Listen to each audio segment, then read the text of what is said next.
Hey, She-Slayers, and welcome to another episode of She Slays the Day podcast. I am your host, Dr. Lauren Brunslick, and I am happy to be here with you today. So if you are listening to this, just if you're listening to this, that means that the Women's Chiropractic Conference is over, and you did not come see me in Clearwater, Florida, and we're fighting. Or actually, maybe you did. And then I said, hey girl, it was so good catching up with you this weekend. As I'm recording this intro though, I am in the past and still trying to figure out what I'm going to wear to this thing. And I don't want to say that I've spent more time thinking about what I'm going to wear than my speech, because that wouldn't be true. Factually, it would not be true. But if we were like, let's just say proportionally looking at how much time is spent, and like maybe there's like a Venn diagram, and as far as like importance, I think I'd be off by just a smidge. Just a smidge. Oh my gosh, it's all right. I'm a woman. No.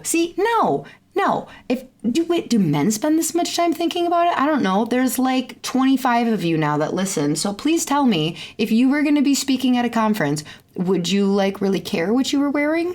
Because I've bought like 4 new outfits, and I feel like it's just, vain. I don't know. Like I should be up there worried about what they're going to say and not judging me about, am I tan enough or skinny enough or cute enough in my leather pants? All right. So that wasn't what we're supposed to be talking about. Oh, you want to hear a funny story though? So we have team meetings every Tuesday, and they're my favorite part of the week because we have I think it's a large staff and it's growing. We've got like 6, 7, 8, 9, like 9 of us. And we're all together. And otherwise we're kind of like, even if we have like 4 CAs and 2 docs working, like one CA is scanning all afternoon and I don't see him. So it's nice because we're all there and we all get along and we enjoy each other. So before our meeting starts, one of my CAs says to me, "Oh, I've been meaning to tell you about my dream." Okay, now normally I don't care about people's dreams. Okay, so when she first said it, I was like, cool. But it had me in it, so I was a little more engaged. So she goes, "I had a dream that there was this like huge volcano just spewing lava everywhere. And like the town was basically on fire and there were roads closed. And I was reaching out to you to be like, are we closing the clinic? How are we going to tell people we're closing the clinic?" And you were like, "Nope, the clinic is open. We are still adjusting." And so I'm laughing because I have a sense of humor. And she's laughing and the whole team is laughing because we're all, it fits, it resonates. Not in the sense that like we've actually had a volcano. Usually around us, it's like these big winter storms, and it'll be, okay, but here's my defense. Here is my defense. And if you live in any part of the country where you deal with like frequent natural disasters, so like in Wisconsin, from November to May, we may have 10 to 15 times where we are being told that it is just going to be the worst storm the area has seen in years, and we're probably going to get 1.5 to 3 feet of snow. And of that, I would say maybe 10% of the time, we even get more than like 3 inches. So I'm bitter about years and years of having to close down my clinic and then being like, wow, I canceled 50 people and we got 4 inches. So that's really the root of where I believe this dream was coming from, was that, I don't like to I will shut it down when I see it happening. So I don't know, Sarah, if the lava was actually flowing, I think I might shut down, but maybe the people need us. Who knows? And like, maybe is our clinic on fire? Like, I don't know. So I am lucky that my team likes me. Let me just say that, because apparently I am a ruthless leader. All right, what are we doing? Oh, it's a listener highlight. So I don't think I read this one because usually I really take note of things. I have a terrible memory, so that's just not true. I don't take note of anything. But I think I would have remembered this name because it's just reviewer 72980. That's it. Okay, here we go. I just got lost because I'm like, the date doesn't look right. And it says fangirling over Lauren. She Slays is by far the best podcast I've ever listened to. Lauren makes sure to talk about topics that are important to both chiropractic and business, but also about one's mental well-being. Since listening to the podcast, I've started to feel like a more confident chiropractor and adjuster, as well as a better communicator. By being so raw and unfiltered, she has made me realize it's okay to not be perfect, and she teaches you how to accept yourself and continue to grow to be the person you strive to be. This podcast always helps me feel motivated, and if I ever need a pep talk, I listen to old episodes because she's that good. Oh shit, I have read this. I actually want to listen twice. Highly recommend listening. Every single person I've introduced to this podcast has enjoyed it so much. Okay, so I'm going to be honest. I have read it before, but I didn't remember it until that last sentence. So whatever. This just is proof that I need y'all to go give me a new review, or maybe I'll just go back to the way beginning, 136, because that's what's frustrating. Okay. If there's 136 and I'm only on episode like 120 something, and yet I still accidentally keep rereading the same ones. So I know there's some in there that I haven't. So I promise I'm trying. Maybe if you've written a review that hasn't been read, either send it to me or write a new one. Because if you are one of the original people, like one of the original reviews, the very first person to ever write a review was Sandy Spines, who is one of my absolute favorite artists. She does gorgeous watercolors. And she wrote it on May 18th, 2019. When the heck did I start this thing? It's been a couple of years now. Okie dokie. I'm just getting old. All right, let's pop to it because today is jam-packed with goodness. Just so much social media goodness and content creation. And then make sure, if you're somebody who like me, who will like listen to the first half of a podcast, but then I get to the place I'm going and then I forget to continue that podcast, don't do that. You're going to want to listen to the end because Dr. Savannah Gardner is our guest. And at the very end, one of the last things we talk about is like inspiration for this month's posts. Spooky season. Spooky. You know, I love a good spooky season. And I was like literally typing them down as she was saying them because I was like, damn, that's really good. She's really good at like content creation. So last time we talked, Dr. Savannah was on. She was not a Dr. Savannah. She was a Miss Savannah. A good host would have the episode number for you. I don't. I'm sure it'll be like in the show notes below. But we ran through like 30 social media ideas in like 30 minutes. And we just went back and forth. It was actually really fun. I would love to do it again. There's actually some other chiro social media focused people that I follow and follow me that I should reach out to and say, hey, you want to do this? But anyways, last time, Dr. Savannah Gardner was halfway through school at Palmer in Florida. And since then, her life has changed in more than one way. Dr. Savannah is a brand new chiropractor. Like literally, she just graduated a month ago and is currently getting settled into a new town. She just got married and is transitioning from a full-time professional student to a full-time associate, but she's waiting on her license. So as a lifestyle content creator, Dr. Savannah prides herself on authenticity and loves building lasting relationships with her online followers. She loves using social media not only as a way to connect with and empower other women, but also as a creative outlet in her life, which is something her and I talk about at the end too. So if you think social media is overwhelming, make sure you listen to the end. Dr. Savannah is currently working to incorporate more chiropractic into her content without overwhelming her community. She is excited to talk with y'all today about the way in which she develops content and will walk you through how she is attempting to evolve her current online gal pal appearance to something a little bit more impactful. Her and I talk about a lot of topics besides social media today. We talk about female chiropractors' decision to change their names. We talk about batch creation. We talk about coming up with ideas. We talk about what to do. I also drop in the middle of this one of the funniest questions that has ever been written into me, ever. Just because she was talking about something and I was like, oh my God, that reminds me of this question I just got. And I read this question from this new doc named Sierra. It's hilarious. So make sure you get to that point. But it's just overall like a really good episode. I think you're gonna like it, y'all. Oh, we also talked about the fact that Kirby makes fun of me because I say y'all, even though I'm not from the South, but it fits. Sometimes it fits and is better to say than you all. So let us pray and let's get into it. Everyone take a breath. Sometimes I just talk a little fast and I just realize that my heart is racing and I'm clenching my jaw. And I bet you can relate to that. Unclench your jaw. Check in with your heart.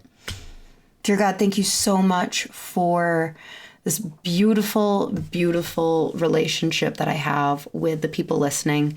Thank you for them putting their trust in me, that I'm going to show up raw and honest and vulnerable. And thank you for them showing up, wanting to learn and wanting to improve themselves and wanting to just become better versions of themselves. Help us just feel confident that wherever we are at in our journey, that we are enough, and to not compare ourselves. It is so easy with social media to compare ourselves in numbers and creation and content and all these things. And so just know that whatever you are doing, it is good.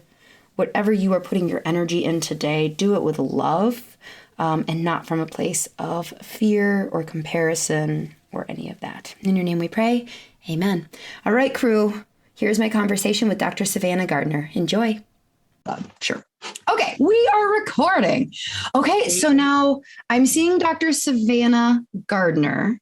Yeah, my name changed. Okay, I was going to say, what was your name before? No, it wasn't Doctor. It was Ezekiel. So okay. Super weird. That's right. Yeah, we had a whole conversation about how the heck. So you got married when? We got married in June. Okay. And then you just graduated last week, right? In September. Yeah. Okay. Almost 2 weeks ago. So you quickly did the name change. Yeah. Moved up in the alphabet real quick. So I was a Sand. That was my maiden name. Very easy to spell. But yes, low in the alphabet. And I wanted my diploma to have my name. And I knew I was taking Kirby's name, Brunslick, which nobody can spell or pronounce. But I did get moved up. And I have multiple reasons so I'm going to ask you about, we're going to talk about the whole name change thing. Cause it's a thing that female doctors go through. Right.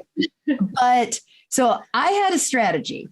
I learned in the last year that I'm a lot more manipulative than I thought I was. But so one, I knew that alphabetizing was going to be a thing in the yellow book.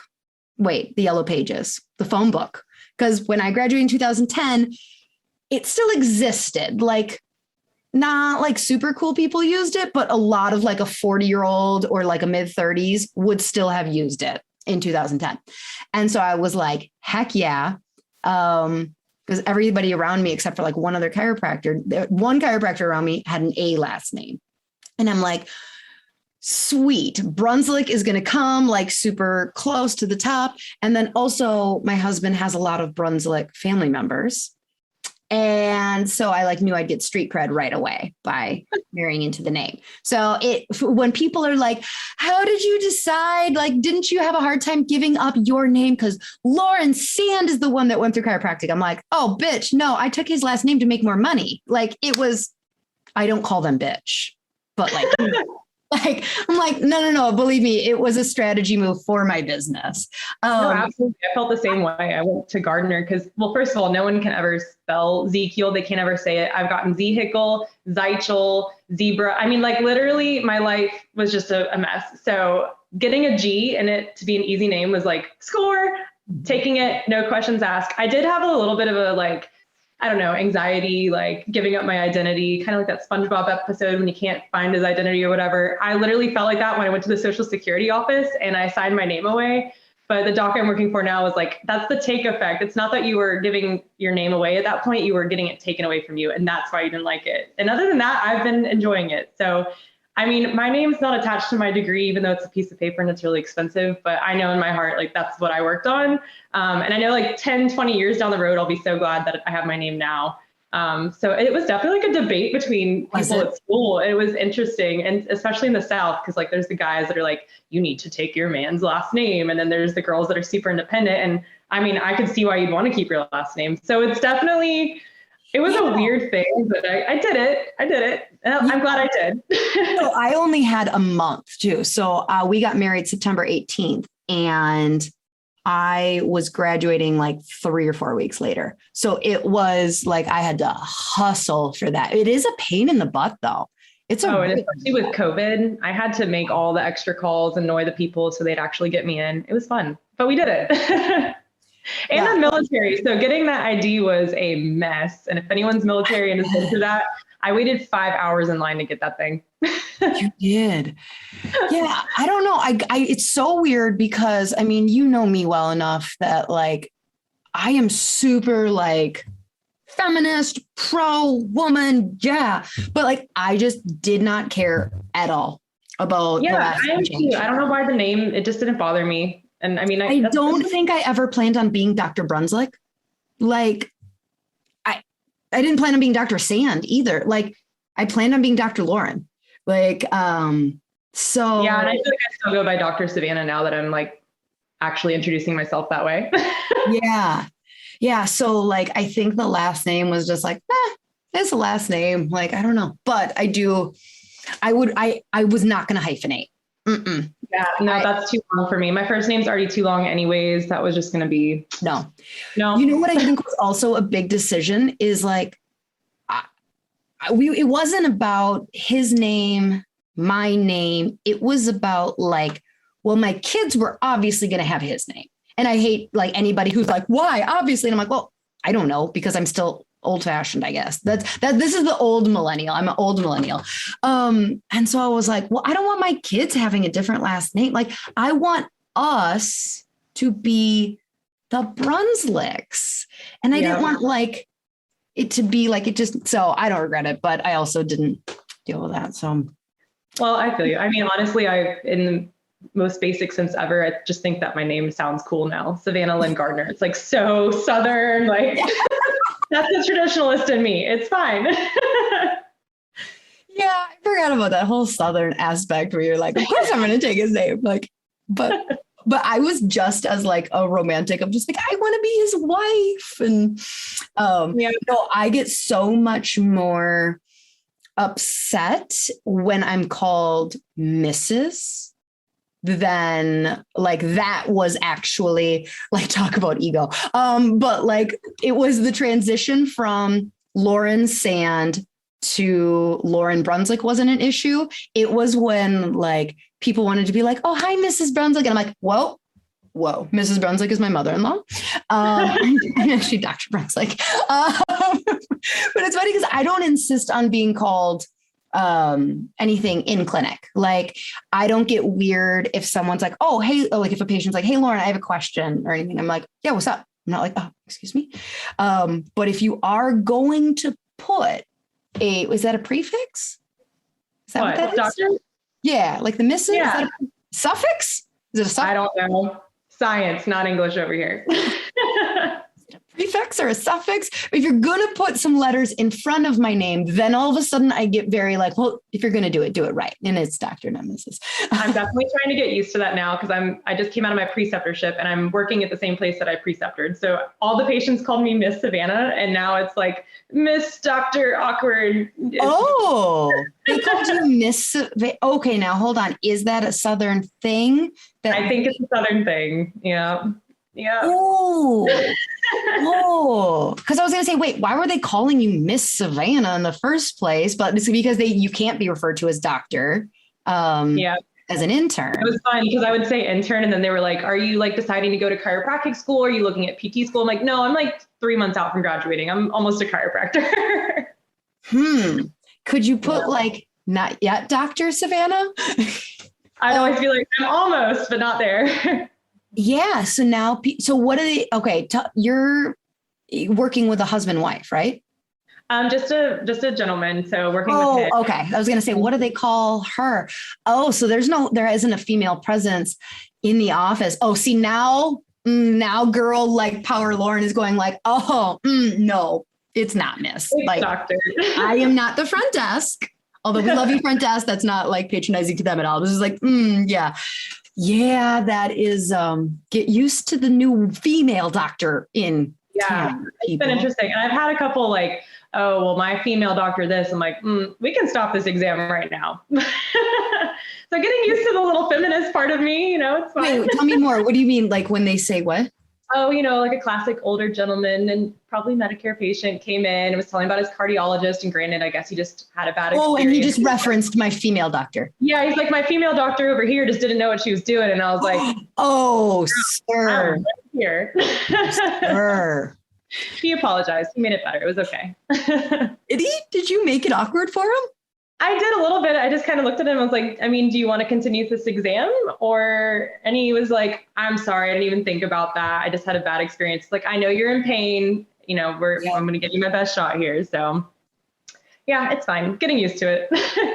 So you've only practiced in the South, right? Yeah. So school was in Florida and then now I'm in Georgia. And I love it. I've just learned not to ask patients for their first question of like, what brings you in today? Because that's like, oh, honey, what doesn't bring me in today? Oh. So now I just start with, like, what's bothering you? Okay. I wonder if like is the South more like, oh, you're a female doc than elsewhere, or? I don't know. You I don't haven't really know. experienced anywhere else, but there are some times where I'm like, oh, like if I tell someone I'm a doc now, they're like, really interesting. Like I'm like, yes, a real doctor. I'm also you and I talked about this actually, gosh, like a year ago, where it was like kind of dealing with that. I'll call it, just from my perspective, where I was, it was like this chip on my shoulder of like, I could have gone to medical school, just, like I didn't not get into med school. This wasn't my second choice. Right. Like I picked chiropractic for a reason. I had other options. And so that's always been something I struggled with in chiropractic when I was a student, was just kind of that identity crisis of, when you introduce yourself at parties and parents look at you funny when, the kid right next to you just said they were in law school or medical school and they were basically giving them a round of applause. So that's been something I've kind of had to work on. But now being in the clinical setting and actually practicing and stuff, seeing patients and just the way they react and having them in office has changed that completely. Like I don't have that identity crisis anymore. I don't have that like awkward ego moment. It's, I know what we do. I know the benefits of chiropractic and it's a blessing to see it change people's lives. So it's kind of just one of those things of like, all right, you're not on board. That's fine. You can live your life in pain. And that's the thing is that is a solution I wouldn't have thought of, but like is like when you get in clinic, you start getting validated. And that's what the ego is searching, is validation. Right. Like, it's like, not that it's necessarily good or bad. It is what it is. But like, then once you start to see, once it's like, I don't need you, random person at a dinner party, to air quotes, believe in what I do. Oh, your third surgery didn't go well and you're still close. Oh, okay. I'm just going to go back to my super successful practice and like, help people. Okay. Right. So that was a very Lauren ego power movement. I don't actually say any of that, but like inside, I'm just a lot calmer than I used to be, of like, cool. Like that sucks for you. Yeah. Did you always want to be a chiropractor, or where? I didn't. I grew up in a very medical mindset. My sister was severely disabled. She had about 15, 20 seizures a day. She was a research child at a hospital. And so I had seen quite a bit of the medical side, but I also really enjoyed always going with her to her OT or her PT. But it wasn't until college, after I had surgery in high school, that I went to a chiropractor for residual pain, that I saw the benefits of it. And then I ended up interning with that couple in college and just loved watching people bent over walking in and people walking out smiling afterwards. And I did a really quick pivot. So I guess I was a sophomore in college and decided, no, that's it. That's what I'm doing. I'm going to be a chiropractor and I don't care what anyone says. Yeah, that's an interesting, I mean, but I really didn't know much about it. Yeah. I mean, you have a really personal history with it because of your sister, you know, like, interesting. Okay. So we came on to talk about social media, but let's talk about the elephant in the room. Yesterday's social media blackout. Girl. Can I be honest? I loved it. I didn't even notice. My Mondays have been so busy. I wanted to post something, but like, I was just like, gosh, I am just not feeling inspired to post anything. And so like, I'm glad I didn't have the greatest post in the world because I wouldn't have been able to post it anyways. But yeah, it's funny. I think I realized I follow way too many social media people on social media, because then this morning when I was on scrolling, everybody's just like talking about the blackout. And I was just like, wow, y'all got really affected by it, huh? Like I thought I was addicted, but yeah. I think I feel actually very comfortable with my social media addiction now that like, you know, I didn't know. Yeah, I definitely feel the same. I actually went on like this yesterday's night about words. Last night after I went to a marketing event, so I was busy all day yesterday. I didn't even have time to look at social media, but when I got to the end of the event, I wanted to kind of like post a little bit of it. And I was like, oh, this is actually working now. So that's cool. But I did notice that there's quite a few people that were just kind of spamming my page anyways. And I feel like when you're in social media a lot, you do kind of need to narrow down and take out the distractions. So if there's something you don't really engage with anymore, like that kind of was a wake up call for me. So I actually unfollowed quite a few people and businesses that I just don't really click with anymore. And it was kind of freeing. So I feel like it was a good check-in of like, are you addicted? And you know, what is the purpose of social media for you? So it was kind of a gut check. That's good. And like all these social media people that I follow are all like, oh, it was a great break. I'm like, bullshit. You were so anxious all day yesterday. You are not like taking a break. I believe you, but like people who do this for a living I'm like, no. And it's really nice when something like that happens and it's like, oh, I went on with my day and served. It didn't affect my business at all. Right. Exactly. I know like some of my friends who are social media managers, like they were panicking because they had a set schedule for different businesses that they help, you know, get out there. So I felt for them, but I kind of enjoyed it. I'm not going to lie. So your social media prior to graduating, what would you say like your niche was? Because I assume you have a lot of people following you. I mean, you're a model, right? Like you've modeled? I trolled in college and I had a little bit of a following from there. And then, I've helped businesses out, like being a quote model, but I mostly just do like lifestyle stuff. I'm definitely not a chiropractic page per se. Right. But I like that advantage because I feel like I can drop little tidbits into people who don't regularly see a chiropractor or follow a page, you know, because I mean, we all follow those chiropractic meme pages and stuff, but like, does the average person do that? And are they just following TikToks, you know? So I like being that little drop in. I'm not that one that's always constantly annoying them with stuff. Right. But I like that edge because I feel like I can be like, oh, here's like what I do, but here's how I also live my life. Right. So I'm kind of more in that lifestyle area. I try to connect with people of my age. And two, because military and moving around a lot, I think my biggest thing is just having a good social media presence just to build rapport with people. So if they're like, oh, there's a new doc in town and they look me up, it's, oh, like she's friendly, she talks with people, she connects with people. So they can instantly make that connection with me and not have to feel like they have to come and meet this like new person in a box, you know? Yeah. So now that you are a doc who's like, all right, I need to make some money. Yes. How are you going to, what kind of like changes will you make with your social media? And like, are you going to stay subtle? Are you going to start getting like, have you thought about that?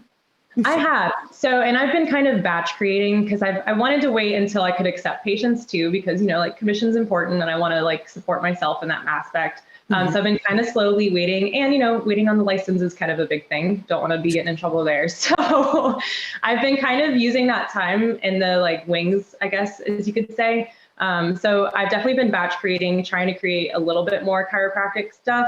But also trying to create a lifestyle edge of that too, with just like healthy habits, and just trying to find like a value to my page beyond just little tidbits and marketing. Like, I don't want my followers to feel like I'm selling them anything. I just want them to feel like they can come to me for anything, because that's basically how I want to feel with my patients. I want them to be able to come talk to me about anything. I mean, shoot, girl, you can't hold your pee anymore after having kids. Like, let's talk about it. I don't want you to feel awkward when you come into a room with me. And again, that's kind of like my goal of my social media, is to just make people realize I'm friendly. Like, you can talk to me about anything. We've got a time schedule, but let's talk. Yeah. So well, I guess you're kind of, I don't want to say just getting started. But that's not offensive. You're just getting started. Like, wait a minute, that's not offensive.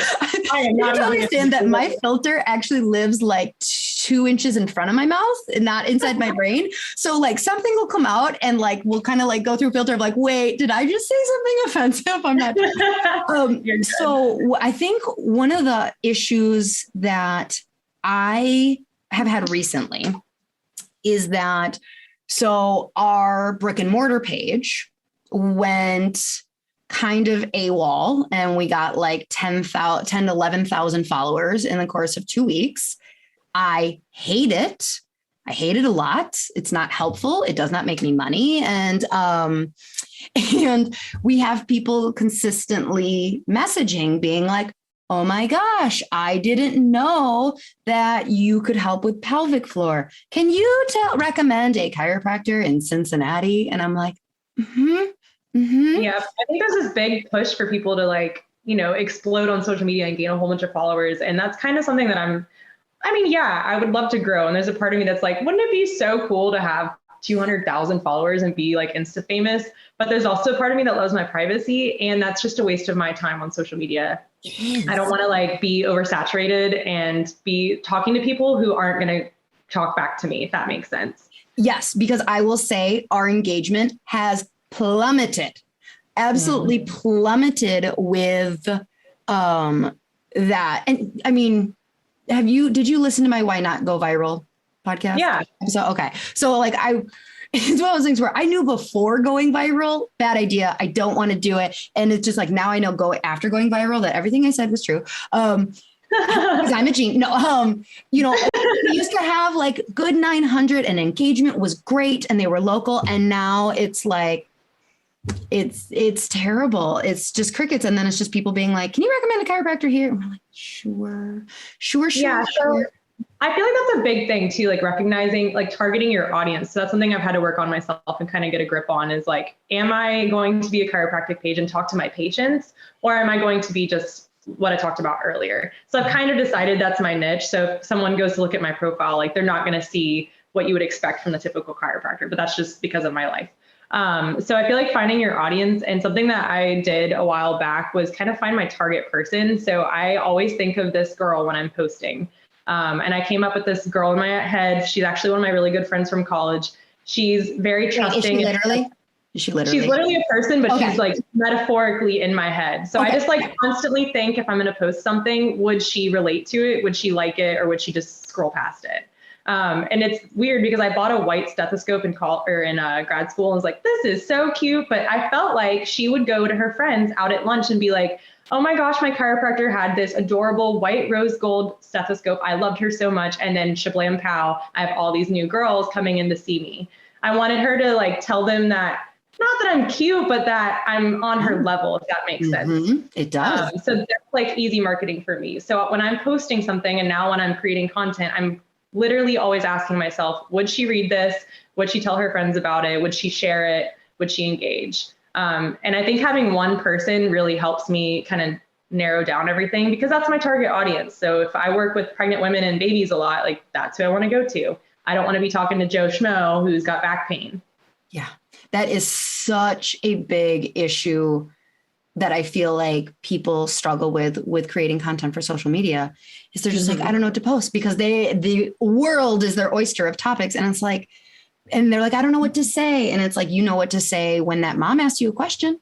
Like, right. Yes, you do. Yes, you do. And all these social media people keep saying, find a niche. Well, I honestly don't have one. I'm a little bit all over the place, but I do know who I'm talking to. And that's important. Like, that's my niche. It's not necessarily a specific content. It's the message that I'm putting out there. So as an associate in like somebody else's clinic, because how long has he been established? He's been in practice for 10 years. How's his social media? They do a lot of Facebook stuff. And I'll be honest, I don't love Facebook, but their Instagram is like a couple hundred people. And I think we'll probably work on that. I think that's a little too much Canva. A little too much Canva. What? Bless their hearts. They did a good job. Memorial Day posts. That's exactly it. So that's definitely, I think, a perk that they're going to enjoy having me for. I feel so bad. There's so many chiropractors right now going, what's wrong with the we're closed Memorial Day post?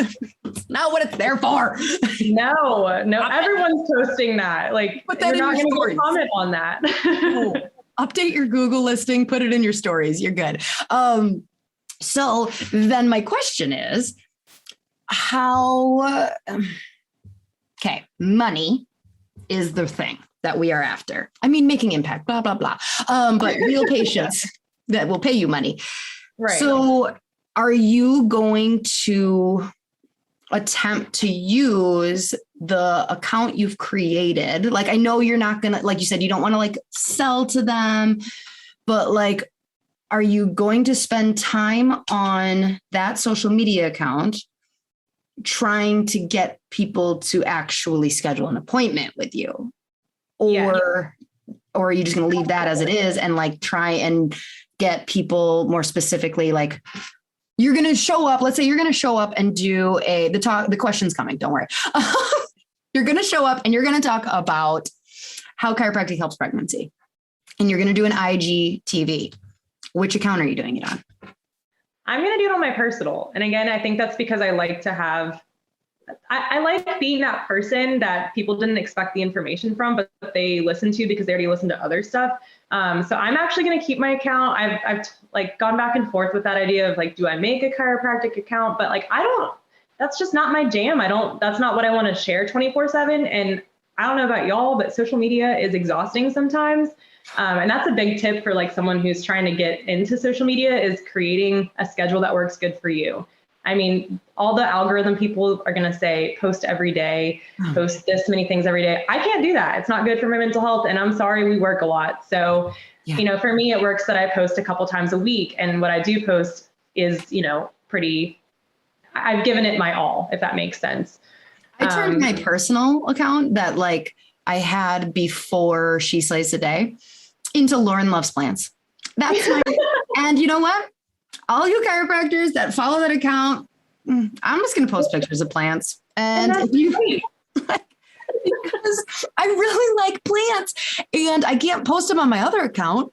And I'm like, all right. And I really switched to post it because like I used to keep things very different of like if Kirby and I were on a non-chiropractic vacation, like we just went to Miami and had nothing to do with chiropractic, but I used to post that on my Lauren Brunslick account.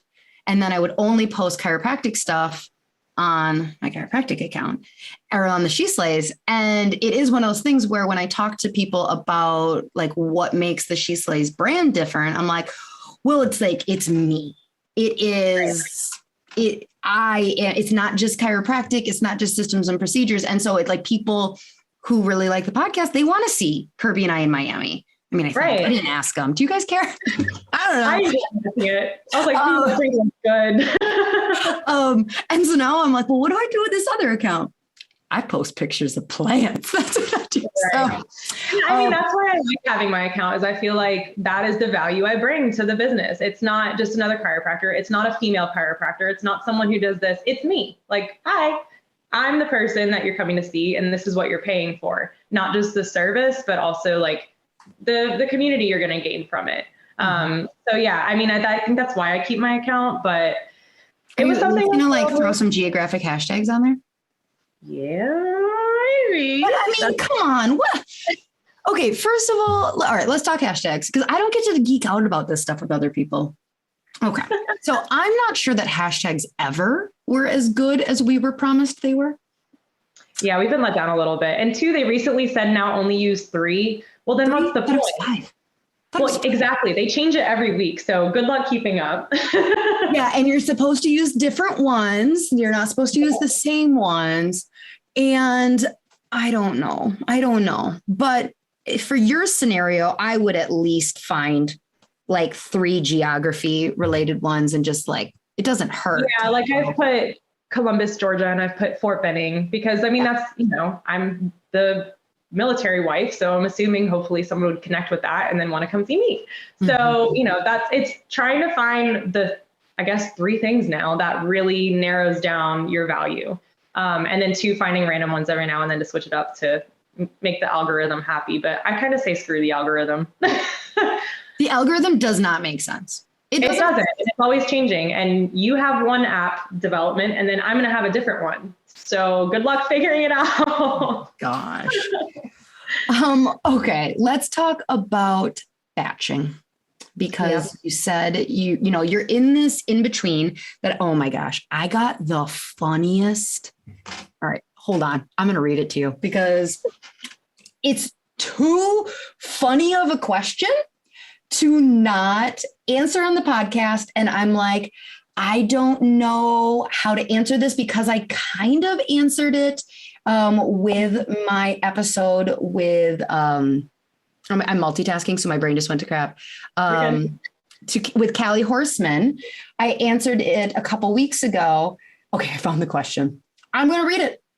It's hilarious.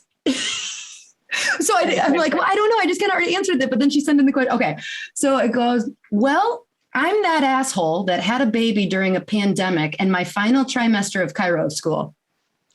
I fucking love this person already. I love her. Can we be friends? Please reach out. Is that real? Where it's like, did we just become friends? One sentence and I'm like, well, Sierra, you're my best friend. I popped her out and was able to graduate on time. I have a shit ton of energy, but cannot always direct it to be productive. ADHD. I have listened to so many of your podcasts that are starting to help shape my ideas about my dream practice. I'm planning on starting my own practice right away. I have a location, logo, LLC, and some equipment I want to purchase. People think I'm crazy, but I want to start cash-based because let's be honest, fuck insurance. My space is small. My overhead will be low. I want to know where to direct all my energy. I have no clue how to market myself because I suck ass at social media. Would it be helpful to hire someone? I also don't have a Kirby, so where do I find one? Which I just wanted to respond to that. Well, first of all, are you married? Are you looking at? Did you ask where to find the husband, or where's the question here? I'm crying. This is so good. I'm all over the. She can talk to you. That tells you that you're doing a good job on social media because she feels like she can be so straightforward with you and straight to the point. I'm all over the place with what extra certifications I should invest in. Yeah, shocking this question. Because I'm a nerd and want to know all the things. I'm a gym setting where about half are elite munchkin athletes. Okay, again, what does she mean by munchkin athletes? I'm going to assume she did not just totally offend little people. I'm assuming she means pre-baby having athletes. I don't know. That are their little kids. I don't know. I don't know. My mind went to donuts. So there's that. I'm extremely athletic myself, so it's a great atmosphere. However, since I birthed an entire ass human, I love all things to do with birth and babies. I'm the Energizer bunny that needs direction from a boss ass bitch like yourself. ASAP. Well, that's the best thing I've ever heard. I know. Thanks I'm so glad I had an opportunity to read it. So let's talk about batching, because you're in this in between, similar to Sarah, minus a baby. Yeah. I'm that asshole who planned a wedding and got married and now I'm working. It's fine. I feel her in a different way. but it is hard and you don't know what you're doing with your life. And then all of a sudden it's like happening and you're living it. So when is you're just waiting until your license date? Yep. I need to call them the day after. And you already have like signed contract. You have like, have you like ordered your business? Do people still do business cards? Yeah, I've got business cards. I'm in there and I'm doing all the exams and x-rays and stuff. So just, okay. I'm making myself known. I'm just kind of working as like a glorified CA. So, okay. As Miss Savannah. So when you say you're batching, like talk to me about batching because I suck at it. Okay, so batch creating is basically just having a whole slew of content ready to just go ahead and post. So when I batch create, I'm not only creating the pictures and stuff because sometimes these just go, they get left by the wayside. I'm actually creating posts and using the app called Later to go ahead and write it all out, to tag everything. And then all it does is it kind of puts me onto Instagram and lets me hit post. So I'm basically just creating a whole bunch of information and posts so that while I'm busy working with new patients, I still have a whole bunch of content to pull from when I'm getting, overworked. I don't have time to create new stuff. And two, you talked about this during our last podcast, having little buckets of like what you feel like you want to promote the most. And I feel like that's a good idea for this person with all these questions, because I feel like when you don't know what you're doing, you don't really know what you're saying. So if she's starting to build social media and she feels like she sucks at it, well, she doesn't, because social media is just talking to someone. She might have ADHD. I'm just going to say it. I do too. I see it. And so she might need a little bit more organization around social media. Yeah. So when you build that new page, maybe write out those, let's say 9 buckets, because when you go to someone's new page, you're going to see 9 photos in their bio. So I'd optimize your bio, let people know who you are and what your focus is. Like if she likes pediatrics and pregnancy, because that sounds like what she loves, then that needs to be in her bio. And then she needs to have 9 pictures that she creates so that she's batch content creating before she even starts promoting the page that tells people what she likes. So if, babies are one thing, then she needs to post a picture of a baby, and then she needs to do pregnancy, and then she needs to do something so that people know the story of what's going on, and then she can continue that story. It's kind of like an ad libs to where you give yourself the outline and you just fill in the blanks. So once you have that figured out and the page is created, then you can kind of run with it. But until she kind of narrows down, it's going to be hard. And it sounds like she needs someone to tell her, but she's got to, I always tell people, we used to study for like 3 days straight, like 72 hours for one test. When have you not stopped to study for like life? Go sit at a coffee shop and write down what you want to do, because you need to take that time to study. You can't just get on social media and start. You can't just go work for a new person. You need to sit down and find out what your goals are and what your values are. And that's going to translate into your social media. So it sounds like she needs to go sit down and study and write it all out. And that's okay. That's okay. I hate, that's a strong word. I strongly dislike when an account only has like 3 photos and they're new. And it's like, I would have preferred you waited a month. But I think what happens is people think, well, I only have 62 followers. And once I get more followers, then I'll start posting more. So I'm speaking to those followers. And it's like, I am so with you. You like, if you have less than the 9 photos, I don't feel compelled to follow that account, because I'm like, right. Are you legit? Are you like taking this seriously? Because it seems like this is something that you're not taking serious. And then I don't follow. Right. And I feel like a lot of people will, like, at least in school, they would create chiropractic pages where they're going to share stuff, and they would only have 3 pictures up. Mm-hmm. Yeah. And they'd only have 3 pictures up. And I'm sorry, I love you, you're my friend, but I'm not following you until you're like keeping me engaged, because that's a waste of space on my feed, as silly as that is, but it's true. And I mean, if I feel that way, and I'm a chiropractic student, now a chiropractor, and I don't care, that tells you need to be a little bit more saturated, and that's not always a bad thing. So I feel like if, you actually build your page, even if you have 0 followers, at least it gives you some credit. Absolutely. And like when you do start, you'll have like this content post. So if you don't have Canva. What? No Canva. Tiny bit of Canva. I'm really into I'm digging the carousel thing a lot right now. Oh yeah. So that's good. You are allowed to use Canva there, but maybe like every 4 out of 5 photos. Keep it you, keep it your face on there. Yeah, I've been like in a lazy slump where like most of my stuff is just reels now because it's easier than doing. How do you feel about like, so when you're batching, are these all stagnant photos with posts like write-ups, or what are you doing here? Are you like saving drafts? Let me talk you through how I like come up with ideas and inspiration, because I feel like that'll help you understand how I batch create. So I have a running note in my phone, and I constantly am adding ideas. And I mean, when people ask me like, how do you come up with ideas? I literally tell them to just look around. Like I'll be at a coffee shop and I see someone do this and I'll write it down. And I literally, sometimes it sticks and sometimes I have the idea right away, or if not, I'll come back to it later. And another thing I do with reels, because I don't do a lot of reels now, but I have a lot of coming just because I do realize I need to start doing them. And I like video editing, so that's fun. But I have it's not fun on Instagram. No, I'll tell you that. It's not fun. But I have ideas and I've saved songs that I like for when, one day I'm like, oh, I should make a reel. Oh, I like this song and here's an idea I already have written, like what would fit with it. Yep. So I constantly have like something to bounce off of. And I think it'd be fun if, you're a doc and you have associates with you, you can actually create a note that you can share with all the other people that are responsible for posting social media in your office so that they can have a running idea and they can add to it and contribute. And then two, I also look at like what businesses I go to a lot, because people don't take advantage of this enough. If you tag a business, they're most likely going to reshare it because that's free content for them.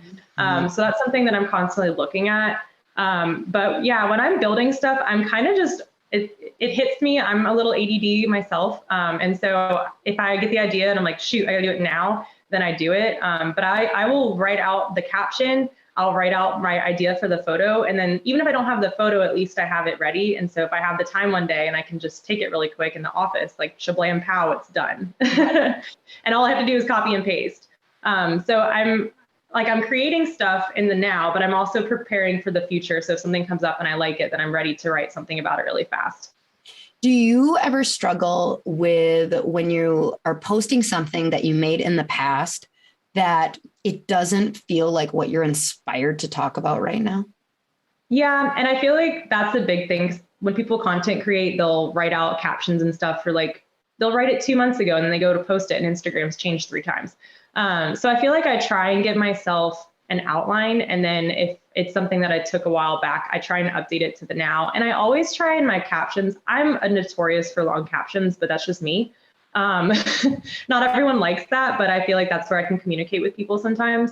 But for me, I always try and update my caption to kind of include something that either I've done that day or something that is like relatable to make the post real time, not a month ago. Okay. So you're still kind of putting it through a today filter.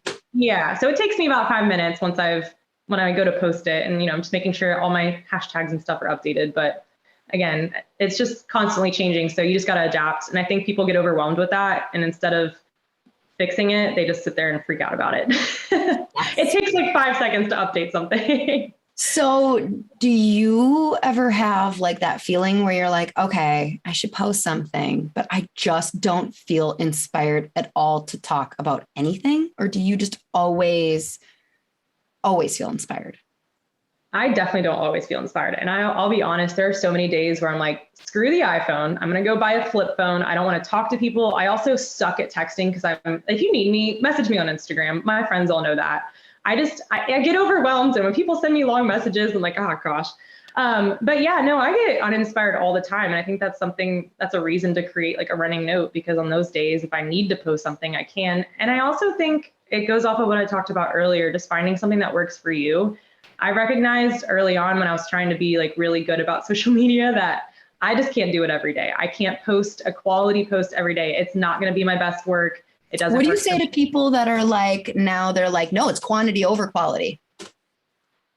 If their goal is to grow in numbers, fine, go for it. That's not my goal. And I think it's, so I'm kind of in the in-between. I don't want quantity over quality followers. Right. That's kind of what I'm getting at. Yeah. Like I don't want 100,000 followers that are not quality. Like because I want to be able to post like topics that I care about and not be like someone being like, well, you just lost a follower because I found out you're not vaccinated. It'll be like, really? How did you and that's find this exhausting page? social media. It's terrible. And there are days where I don't feel inspired. And you know what? I've learned to just listen to my mind, because I think there's a lot of mental health with social media, to just be like, nope, that's okay. Like, someone else needs to be heard today, and I need to listen to someone. And I hope that's something that people have learned over the past 2 years of all this craziness. I don't know if we have.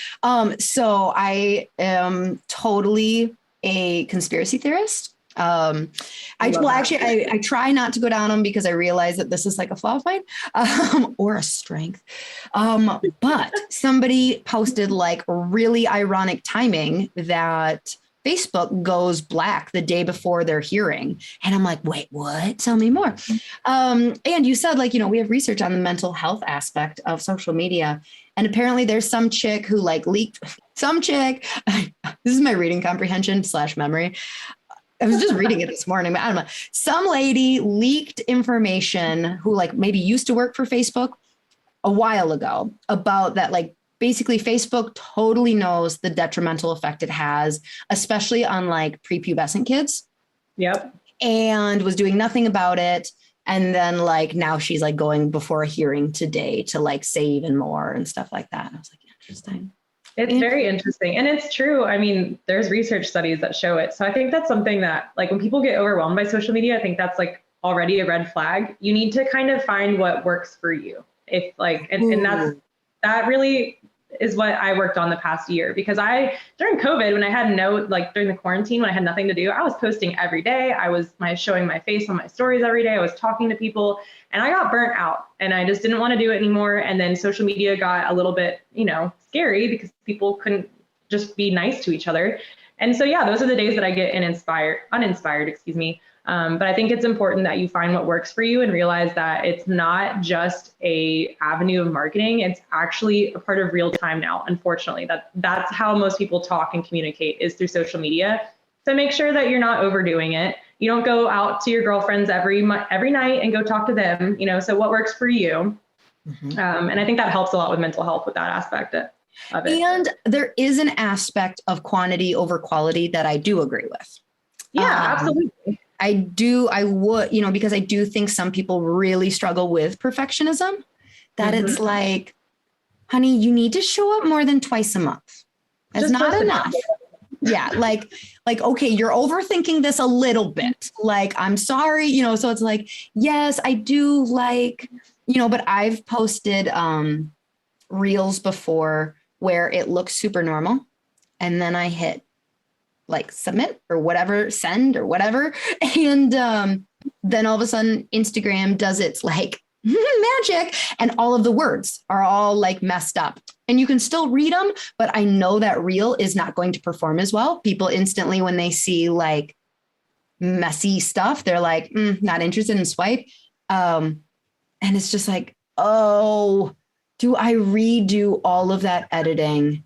Do I care enough? And there have been times where I'm like, yes, I care enough. And then other times where I've redone it and Instagram just did the exact same thing. And then I'm like, fine, take it and do whatever. Good. Honor that. Like, if it's okay, it's okay. I mean, people are kind of too quick with posting sometimes, or they'll just put something out there and they don't take the time to make a brand of themselves, like where they use filters or whatever, just to make it all, have some sort of connection, or their photos don't tell a story. So, I mean, some people do post too quick, but there's also times, I posted the wrong wedding video a couple weeks ago, and I was like, oh crap, like, I got to take it all down. I've already gotten all these comments, dang it. Like, engagement was doing so good, but you know what? That was important to me, that the right thing was up. So I just took it down and reposted it the next day. So I think, like, again, that goes with checking in with yourself, what image you want to put out or what you're okay with, because again, it's not just an aspect of marketing anymore. It is actually a part of real time. So listen to your gut on that. I think it's okay to let things roll if it just happens. I think that's something people connect with you on. Like, they expect that from you. You live life and just are like, fuck it. Excuse my French. I think Sierra already swore like 6 times on the podcast. So yeah, we're good. Sorry.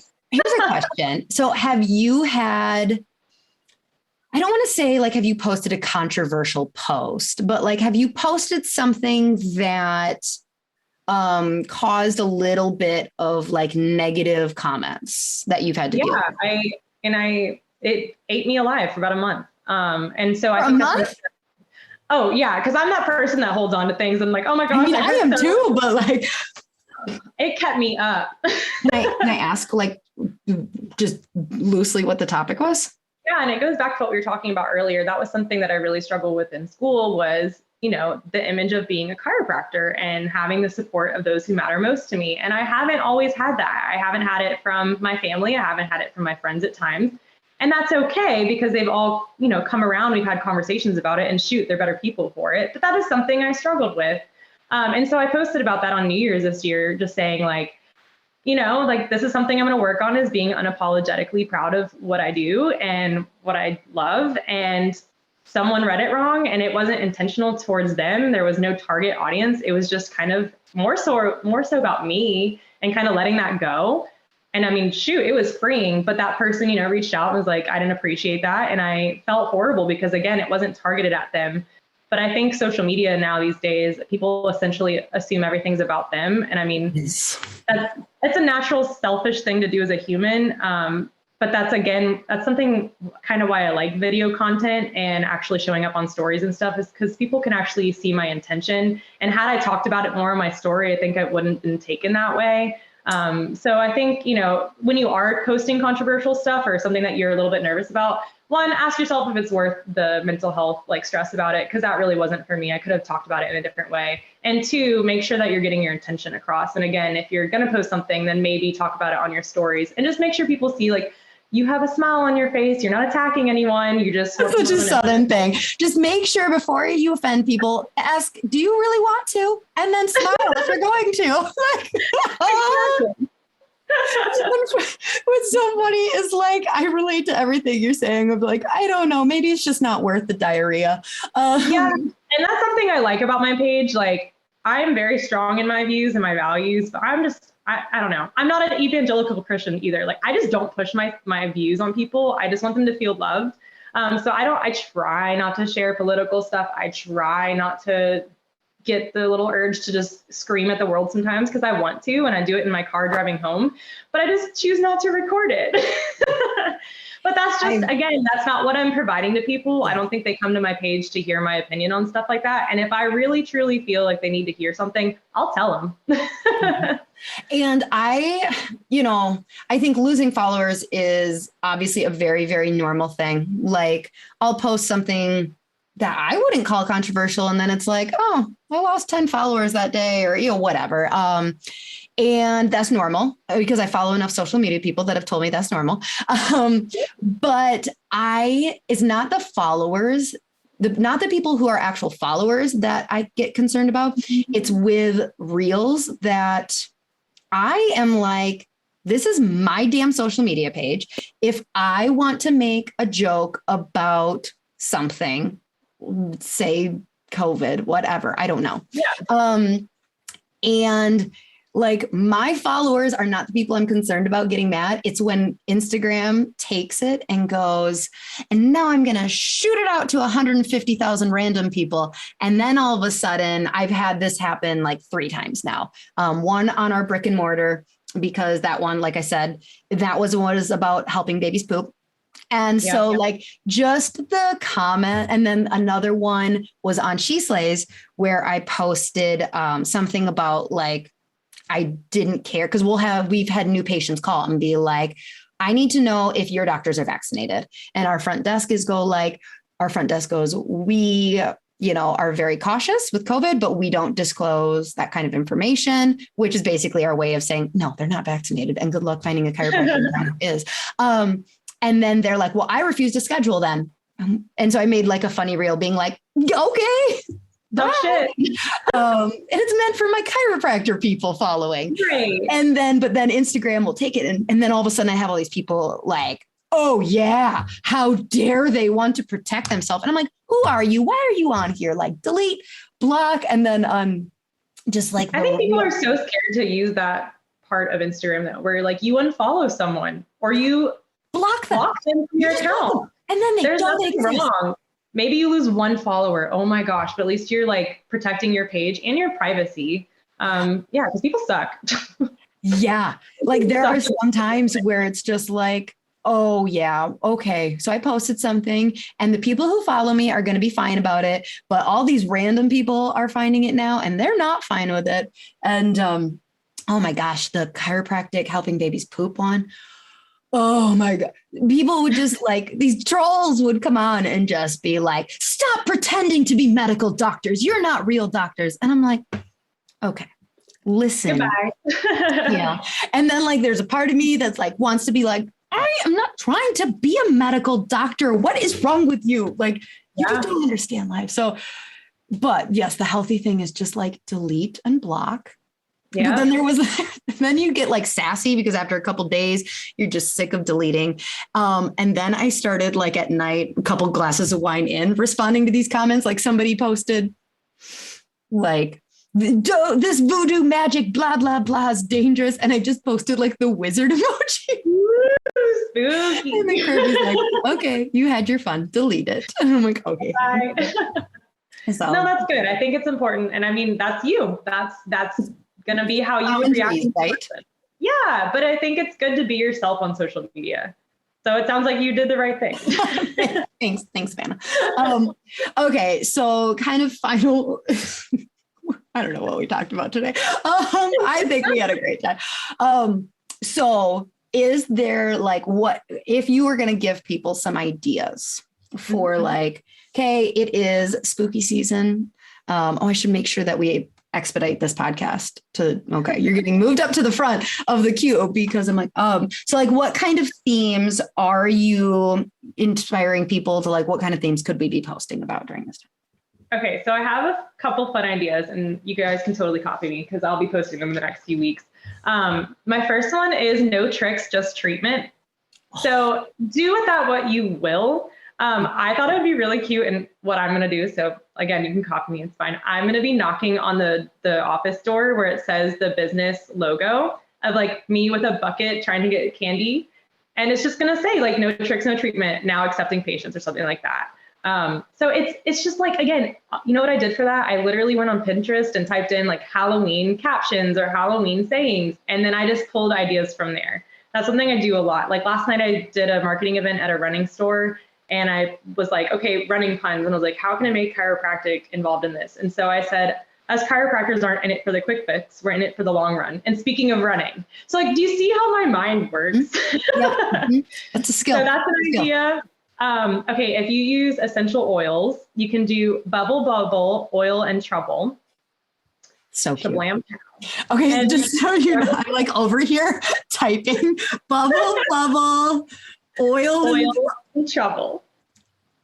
And you can do so much with that. You know, maybe you can come up with a cute little fall concoction or whatever it may be. You could do a witches night out and do like where moms all wear a hat that are in your practice and come out for like a mom's night out. Now, granted, you would want to get that planned soon, but I feel like you could do that Halloween week and you could just do like a little talk about it, or honestly, just get the women together in your office and, you know, have a good time. So that's something. You could also do a lazy bones challenge where your office, like, you challenge your followers to post a picture of them out walking or getting some exercise that day. And for every tag, you get entered into a giveaway. So, you know, people can get creative with it. But again, that is free marketing for you because anyone who's posting that is now going to be showing that to their friends. And they say, oh, so-and-so is going to their chiropractor. Maybe I should go there. Damn, that's a good idea. Yeah. The more you get people to share you, the better. That's always the goal. You could do like a healthy selfie. I'm probably going to be doing that soon. If you like to work with babies, you could do no booze, just coos. Oh, and you can like, you know, record little reel of just babies cooing. Yeah. Oh, that's really cute. Okay. I saw one for, I don't remember whose Instagram I'm stealing it. And they said like, there's nothing spooky about chiropractic. Oh, I love that. Oh yeah, that's cute. Because there isn't. And there's so many things you can do for Thanksgiving. I think Thanksgiving is an easy time to say thank you to patients. So, you know, as silly as that is, don't make that Canva post, but you can do like a giveaway, or for every referral, we want to say thank you. So, you know, tag someone here. You could also do like stocking stuffers for Christmas and stuff. There's so many ideas. Honestly, if you go to Pinterest, Talk to me more about the stocking stuffer idea. Yeah. Oh, the stocking stuffer idea? Yeah. What do you mean? Okay, so you could have little things in your office, like if you sell oils or if you sell rock tape or I don't know, whatever your little thing is that you do, you can obviously kind of sell those as stocking stuffers. But those are such easy little ways to post on social media. And if you're like, I don't know, at Home Goods and there's tons of stockings, you can take pictures of you picking out your stocking and be like, what would a chiropractor fill with this? And you could ask your patients to respond and everyone tell me a comment of what you would put in it if you were. Your brain just works like on a different level for content. Like, okay. Those are good. I have all these ideas. The hardest thing for me is to get them down. So that's why I constantly am like just writing it out. But yeah, I feel like anytime you give your audience an opportunity to engage, you're obviously going to see more engagement as far as analytics go. But that also, again, it's just building that community. It's as if you were talking to someone over the phone or in person, you know. There's just so many different ways you can do it. I think honestly, the biggest tip I would have for you is to find little sayings that everyone knows during the holidays and just find a way that you or chiropractic can kind of work in with that. And two, like I said with my running thing last night, like if you have a photo or you're out doing something, find one thing that the story is telling in the photo, or excuse me, the photo is telling you the story, whatever, you know what I mean? And you just connect with that. It's so easy. I feel like people get really hung up on captions, but they can be your most powerful tool. Because they can help the photo become alive. Because I mean, I literally was sitting on a table last night holding a Theragun. There's nothing happening in that photo. Right. But we turned it around. So I think people don't realize their photos are actually stories. And that's the cool thing about the swipe throughs. Like you could do one where you're, you know, posting a photo and then watch the person get better or whatever it may be. So are you going to post this stuff like, okay, back to this. It's like these kind of ideas. These great ideas. Are you going to post them on your social media or the clinic's social media? I'm going to do both. And the cool thing is you can share stuff. So like if I'm over by both, are you going to post it and then just like share it on yours? Or are you going to post it on yours? Vice versa. Interesting. So like one day I can post it on the clinic and I can be like, share, this is the clinic I work at. And then I can put that on my story and write my own story to it, if that makes sense. So like when you share something, okay, for example, there's a picture of me adjusting at clinic. And then all I have to share on my story, because I talk to people who aren't chiropractors, I talk to everyday people, is like, here's me at work. Like, isn't this cool? Did you know that kids could get adjusted? And then I'd put a question box and be like, what questions do you have? Or, you know, just like anything that can get people to respond. But yeah, I think I'll go back and forth and that'll be something I figure out. Y'all can kind of watch me do that. Well, and one thing that I'll do is I will make a reel for sheslays. And then very few people have this struggle that we're talking about of like multiple Instagram accounts. But you know, I will make a reel for sheslays, like to an audio, like a trending audio, and I'll download it without any of the words.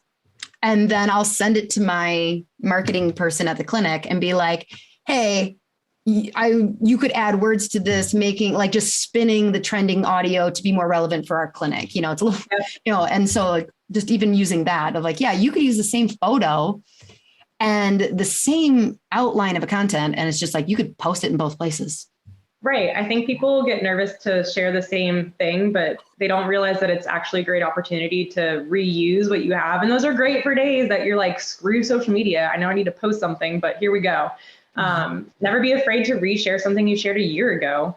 I think it's important to not just, you know, put it on your story and say nothing about it, because I'm sorry, I'm not going to re-click that. But, you know, if you put something like, can you believe that this was me a year ago? Or can you believe that this person came in a year ago? You know, just like clickbait. That's essentially it. And I feel like people just don't reuse stuff as much as they should, or they're scared to. Yeah. So, well, yeah, like, well, I posted it before and everybody in the world saw it. So exactly. Well, here, this is a PSA. I know it's spooky season, but don't be scared to reshare stuff. Don't be scared to post stuff. Just get out there. If you're comfortable public speaking, easily, it's essentially nobody is comfortable public speaking. Exactly. And you just have to talk to a screen. So that takes that scary part out of it. Oh, Savannah, you're great. You are. Thanks. I love how you think about social media. I am envious. Thanks. I think one of the things that we do have in common is that our stunning good looks. Wow. If you follow Savannah, you're going like, one of you is stunning. So just to be clear, it was you. Like that was a big dig if it wasn't. No, what was I talking about before I got sidetracked by my own joke? Oh, is that we make it fun. Yeah. We make it fun. Is that like, I really enjoy social media, and I think everybody is capable. You know, as we become adults, we don't have a ton of time to paint or play the piano, if that's what we used to do, or play tennis, or whatever our hobby was. We kind of become very work focused. And then if you enter kids in there and all that. And so as women, a lot of times, well, even as men, we don't have creative outlets. And so much of our, you know, like work is like, when you talk to people about like the yin and yang of energy, work often requires a more, what is like thought of as like the male energy, very organized, very logistical, timeline, like structured. And then the more female energy is this like loving, flowing, playful energy. And so many people, men and women, like we both need both.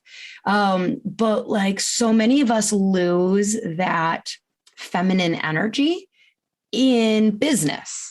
And then we have all these women who their hormones are fucked, and they come home and they're like, I have no libido and it's like, well, you've just been playing with this masculine energy of we need to fire that person. And why did that patient quit care? And we can't figure out how to involve this more feminine energy into our work. And it's like, well, find a way to be creative. And like for me and for you, and I think a lot of people, if we just kind of chill out a little bit about social media, it can be like a canvas that you're painting, and you're writing poetry. You're coming up, like I'm coming up with jokes. Like it is tapping into this more creative part of our brain that can actually be good, but you just have to view it and play with it a little more differently. So. Absolutely. And that's something that I struggled with. And I'm finally getting into that where I realize that it is fun, and I realize that days it's not fun. And that's like growing up with a sport. Like I twirled baton, which is super weird. And probably people, if I went and picked up my batons at a gym right now, people would think I'm in the flipping circus. But, you know, that's my thing. Like some days it was really fun and some days it's frustrating, and it's okay to honor that, because that's what makes you human. And like you said, now it's kind of a hobby, and that's social media is definitely a hobby for me. I enjoy it, and I'm proud of it when I do a good job, and I get mad at myself when I don't. But I think I'll come home and I'll ask Kirby. I'll be like, did you see my reel I posted today? And I'm like, look at it. And I like watch it with just like this curiosity of like, funny, huh? Right? And he's like, that's a good one. Good job. Like, great. Like, I know. I'm like, is it good? Did you like that one? And he's like, where's the validation? Validate me. I feel that on a personal level. It's fine. I think people just get so overwhelmed with it. And if it's overwhelming, then maybe social media is just not the marketing avenue for you. But if it is fun, find out what makes it fun for you. If you like making videos and reels are your thing, if you like taking photos, and spend time, get a nice camera, enjoy it, because you're spending so much time there anyways. Mm-hmm. And it is free marketing. Sometimes it's not free, but I mean, enjoy it. I think that's important. And that's something that I'll take away from today's podcast as well. It's just, I think we have many takeaways. Many. We nailed it. All right, Dr. Gardner. Oh, that's weird. I know, weird, right? Dr. Savannah, Miss Savannah. My roommate from Cairo school is going to listen to this and die. She would always walk around the house. She was the one from Pittsburgh, or from Pennsylvania area. And she would always say y'all and make fun of me. And the whole joke at school, because I went to Alabama, was like, roll tide now, y'all. I've never said that in my life, but here we are. Oh, wonderful. Okay. Tell people your Instagram account so they can go stalk you and copy all of your ideas. Yeah, come hang out. So my handle is @Savannah, Z as in zebra, because I held on to that Z just a little bit, Gardner. So SAVANNAHZ, and then Gardner, GARDNER. So that's where I'm at. All right, dear. Well, it was absolutely a pleasure. And I'm sure we will have you back on to talk to us about some New Year's stuff or things like that. Well, thanks. And I have to tell you, after going through school and everything, you are definitely a huge and integral part of me being successful. Wow, I can't even speak. I'm fangirling so hard. I'm like, I love you. But seriously, you can get through some tough stuff in school. And now being on the opposite side, I hope that anyone. I was going to say, go back and re-listen to some of those episodes. Some are going to be very helpful. Yeah, I will. I actually have been kind of going back through stuff. But I mean, if there's anyone that's a student here now, know that if you need some guidance, check out Dr. Lauren's other stuff. But also just wanted to take the time to say thank you to you, because I wouldn't be Dr. Gardner without you. Oh, I'm sure you would. You just wouldn't be as cool. All right, She Slayers. Until next week. Bye.